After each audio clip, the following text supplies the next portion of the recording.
If I Ran the Circus speed read. If I Ran the Circus by Dr. Seuss. If I Ran the Circus by Dr. Seuss, Random House, New York. This book is for my dad, Big Ted of Springfield, the finest man I'll ever know. In all the whole town, the most wonderful spot is behind Sneako's store in the big vacant lot. It's just the right spot for my wonderful plan, said young Morris McGurk, if I clean up the cans. Now, a fellow like me, said young Morris McGurk, could get rid of this junk with a half hour's work. I could yank up those weeds and chop down the dead tree and haul off those old cars. There are just 2 or 3, and then the whole place would be ready, you see. All ready to put up the tents for my circus. I think I will call it the Circus McGurkus. The Circus McGurkus, the world's greatest show on the face of the earth or wherever you go. The Circus McGurkus, the cream of the cream. The Circus McGurkus, the Circus Supreme. The Circus McGurkus, colossal, stupendous, astounding, fantastic, terrific, tremendous. I'll bring in my acrobats, jugglers, and clowns from 1,033 faraway towns to the places you see them in, ladies and gents, right behind Sneelok's store in the great McGurk tents. And I don't suppose old Mr. Sneelok will mind when he suddenly has a big circus behind. After all, Mr. Sneelok is one of my friends. He might even help out doing small odds and ends, doing little odd jobs he could be of some aid, such as selling balloons and the pink lemonade. I think 500 gallons will be about right, and then I'll be ready for opening night. What an opening night, what a night, what a sight. Always up the curtains, the crowds will crowd in, and my Circus McGurkus will probably begin with a welcoming tune on my welcoming horn by my horn-tuning apes from the jungles of Yorn, where the very best horn-tuning apes are all born, because the very fair say there is fine for their lungs, and some of those fellows have 2 or 3 tongues. This way, step right in. This way, ladies and gents. My sideshow starts here in the first of my tents. When you see what goes on, you'll see no other circus is half the great circus. The Circus McGurkus is here on stage 1 from the ocean of Wolves. The sight most raising a walnut wrist named Rolf, who can stand on 1 whisker. This wonderful Rolf on top of 5 balls who pretends to be golf. It's a wonderful trick, if I say so myself. And on stage number 2, here's something quite new. From a country called Prum comes this drum tummy stum who can drum any tune that you might care to tum. Doesn't hurt him a bit because his drum tummy's numb. And you'll now meet the Foon, the remarkable Foon who eats sizzling hot pebbles that fall off them, and the reason he likes them red hot, it appears he greatly enjoys feeling smoke from his ears. Of course, pebbles like these are quite hard to collect, but Sneelok will manage somehow, I expect. After all, Mr. Sneelok is one of my friends. I'm sure he'll help out doing small odds and ends. And on stage number 4, you see the wily Willow, who can throw his long tail as a sort of lasso with a flip of the hip with a tail of this kind, who can capture whoever is standing behind. He can capture old Sneelok. I'm sure he won't mind. And now here's a hoodwink who winks in his wingcoat. Without a good wingcoat, a hoodwink can't wink good. And folks, let me tell you, there's only one circus with wingcoated hoodwinks, the Circus McGurkus. The show of all shows. There's no other showman who shows you the show with the blindfolded bum. And the blindfolded bum from Burger Baroot is the world's sharpest sharpshooter. Look at him shoot through the holes in 4 donuts, 2 hairs on a worm, and then use 3 birds without making them squirm, and then on through a crap apple up on the head of Sneelok, who likes to help out, as I've said.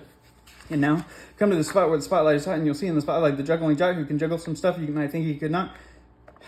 Such as 22 question marks, which is a lot, also 44 commas, and also 1 dot. That's the kind of a Circus McGurkus I've got. But that's just my sideshow. A start at beginning. This way to the big tent. You'll find your head spinning. This way, ladies and gentlemen, why, ladies and gentlemen, youngsters and oldsters, your heads will quite likely spin right off your shoulders. Hurry, step lively, quick, ladies and gents, and get in your seats. In my tent of all tents, my parade of parades is about to commence. You'll see Drum Major Sneelok flinging the baton, and my organ McGurkus come on with his hot steaming pipes of gold brass-plated tin, snorting all sorts of snorts, and a bumbling din that is super stupendous, tremendous, to roars, and when I play Dixie, please join in the chorus. Then a fluff muffled truffle will ride on a huffle, and next in line a fine flummox will shuffle. The flummox will carry a lurch and a pail, and a fibble will carry the flummox's tail, while on top of the flummox 3 harp-tuning snarf will tongue mighty swings on the 3-snarper harp, while a bolster blows bloops, and a 3-nozzle blueser, and a nozzler blows floops, and a 1-nozzle nooser, and then comes the lion who's partly a trout, and then more stuff for 45 minutes about. And then behind them, while everyone cheers, come my 2 and 4 marchers who march in 5 layers. The first marcher in 2s, and the 2s marcher in 4s. Don't know how they do it, but that's how it goes. And now comes an act of enormous, no form or performance. The sun is too grippingly, slippingly frightening. Down from the top of my tent like reciting through pots full of lots of big stickle-brush trees slides a man. What a man on his roller skates. He's in a steer without fear, and you'll know to glance at his Sneelok's the man who takes chance after chance, and he won't even rip a small hole in his pants. And now here in this cage is a beast most ferocious, who's known for our unwise spots of atrocious, who growls, howls, and yells the most blood-curdling sounds, and each tooth in his mouth weighs at least 60 pounds, and he chews up and eats with the greatest of these things, the carpets and sidewalks and people and trees, and the great Colonel, but the great Colonel Sneelok is just the right kind of a man who can tame him. I'm sure you won't mind. And then I'll let Sneelok off for a few minutes rest, while high over your heads will you see the best of the world's finest, fanciest, breezy troop, seeing my Zuma Zoop troop from West Upper Bendeezy, who never quite know while they zoop and they zoom whether which will catch one, or who will catch whom, or if who will catch which by the what and just where, or just when and just how and which part of the air. What a circus, my Circus McGurkus. My workers love their work. They say, work us, please work us. We'll work up so many surprises you'd never see half if you had 40 eyes. And now again, Sneelok, brave Sneelok is back, risking life on my patented life-risking track, while the speedsters I call my colliding collusions brief rounds with cards called braids and contusions. And Sneelok just lies there. I'm not one bit excited, and I know he won't mind. He'll be simply delighted. And here in a contest of brute strength and muscle, Kid Sneelok, my champ of all champs, will now tussle and wrestle a beast called the Grizzly Ghastly, and slap him around, and he'll slam him down fastly, and pin both his shoulders tight flat to the mat. Kid Sneelok will love it, I'm sure about that.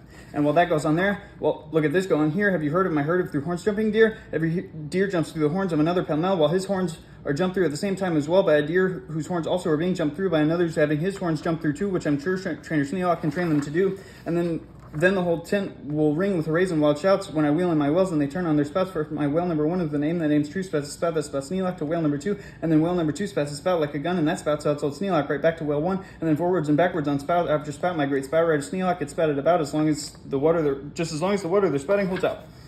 And then my tournament knights, noble apes without fear, Sir Hector, Sir Vector, Sir Bobson, Sir Beers, Sir Hawkins, Sir Dachshund, Sir Jockson, Sir Jeers, glided into the tent, and while everyone would cheer, stage Ross about just with their boxing glove spears.